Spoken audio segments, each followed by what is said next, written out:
अच्छा, तो अब पिछली वीडियो के अंदर जो है तो आपने एडमिशन का सारा प्रोसीजर देख लिया। अब हम मूव करते हैं स्कॉलरशिप के बारे में। देखिए, स्कॉलरशिप के बारे में आपको बताने से पहले मैं आपको कुछ इंपॉर्टेंट बातें बताता हूँ। इटली के अंदर जो है तो सबसे पहले आप एडमिशन के लिए अप्लाई करते हैं और एडमिशन के जब आपके पास सिक्योर हो जाती है उसके बाद जो है तो आप दूसरे स्टेप की तरफ मूव करते हैं, जो है स्कॉलरशिप। अब स्कॉलरशिप का प्रोसीजर क्या है, इसकी ब्रीफ जरा आप इसके ऊपर समझना बहुत इंपॉर्टेंट है। देखिए, इटली के अंदर जो है तो तीन डिफरेंट टाइप ऑफ स्कॉलरशिप्स है। सबसे पहले आती है मेरिट बेस्ड स्कॉलरशिप। अब जैसे इसका नाम है मेरिट बेस्ड स्कॉलरशिप, वो स्कॉलरशिप्स हैं जो आपको आपके एकेडमिक मेरिट के ऊपर मिलती है। तो इसके अंदर आपके जीपीए जो है तो वो बहुत ज़्यादा मैटर करता है। जब इसके बाद जो दूसरी स्कॉलरशिप आती है उसको बोलते हैं रीजनल स्कॉलरशिप। अब ये रीजनल स्कॉलरशिप क्या है और ये इंपॉर्टेंट क्यों है? देखिए, इटली के अंदर जितने भी सूबे हैं वो सारे प्रोविंसेस जो है तो अपनी एक स्कॉलरशिप अनाउंस करते हैं जिसको बोलते हैं रीजनल स्कॉलरशिप, और इस स्कॉलरशिप को फंड करती है उस प्रोविंस की जो गवर्नमेंट है।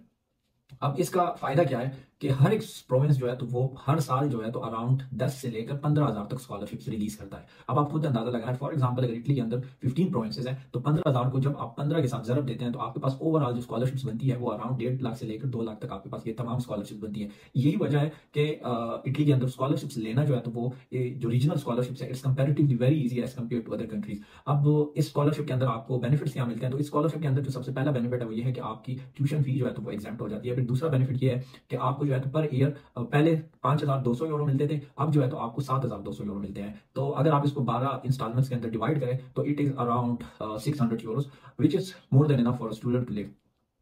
इसके बाद जो अब तीसरी स्कॉलरशिप जो अभी अभी रिसेंटली इटली की गवर्नमेंट ने मिनिस्ट्री ऑफ फॉरेन अफेयर्स ने अनाउंस किया वो है मैची। और इस स्कॉलरशिप के थ्रू जो है तो आपको 900 यूरोज जो है तो वो पर मंथ जो है तो वो मिलेंगे। तो देखिए, यहाँ से आप अंदाजा कर सकते हैं कि कितनी सारी स्कॉलरशिप्स अवेलेबल हैं। अब इन स्कॉलरशिप्स के लिए अप्लाई करने के लिए आपको चाहिए क्या? देखिए, पहले साल जो आपको ये रीजनल स्कॉलरशिप है वो आपको मिलती है बेस्ड ऑन आपके इकोनॉमिक स्टेटस के ऊपर। तो आपके फैमिली का जो इकोनॉमिक स्टेटस होगा उसके बेस पर आपको ये मिलती है। अब पाकिस्तानियों को या इंडियंस को या बांग्लादेश के जो स्टूडेंट्स हैं या जो डेवलपिंग कंट्रीज हैं वहाँ के स्टूडेंट्स को ये स्कॉलरशिप इतनी आसानी से मिलता क्यों है? उसकी मेन वजह ये है कि यूरो और आपकी जो करेंसी है उसके अंदर जो डिफरेंस है उससे आप अंदाजा लगा सकते हैं। और इसको समझाने के लिए मैं आपको ये एग्जांपल देता हूँ कि पाकिस्तान के अंदर जो एलीट क्लास है, जो 17 से अबव स्केल के गवर्नमेंट ऑफिसर्स हैं, उनकी जो सैलरी है, एनुअल सैलरी है, उसको जब आप यूरो के अंदर कन्वर्ट करते हैं तो वो जो इटली की मिनिमम इनकम वैल्यू है जो कि अराउंड 11,500 यूरो है उससे भी कम आती है। और यही वजह है कि जब आप अपने पाकिस्तान की इनकम को जो है तो आप यूरो के अंदर कन्वर्ट करते हैं तो वो स्टिल यूरोस के अंदर बहुत कम है, और इसी वजह से जो है तो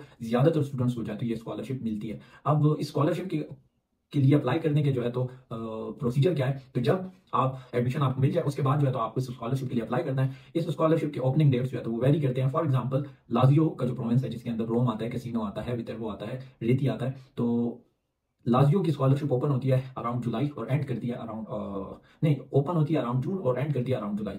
इसी तरह जो है तो अगर आप मिलान के अंदर है तो उनकी स्कॉलरशिप का जो नाम है उसको बोलते हैं डीएसयू। डीएसयू जो होती है तो वो अगस्त के एंड तक ओपन होती है। इसी तरह मुख्तलिफ सूबों की अपनी डेडलाइंस है। तो ये इसका सिंपल प्रोसीजर ये है कि आपको जिस भी यूनिवर्सिटी के अंदर एडमिशन मिला है उनके आप स्कॉलरशिप पोर्टल के ऊपर जाएं तो वहाँ पर आपको उसकी डिटेल्स मिल जाएगी, आपकी डेडलाइंस क्या है वो आपको मिल जाएगी। डॉक्यूमेंट्स क्या क्या रिक्वायर्ड होंगे आपको इसके लिए? तो इसके लिए आपको पासपोर्ट की जरूरत होगी।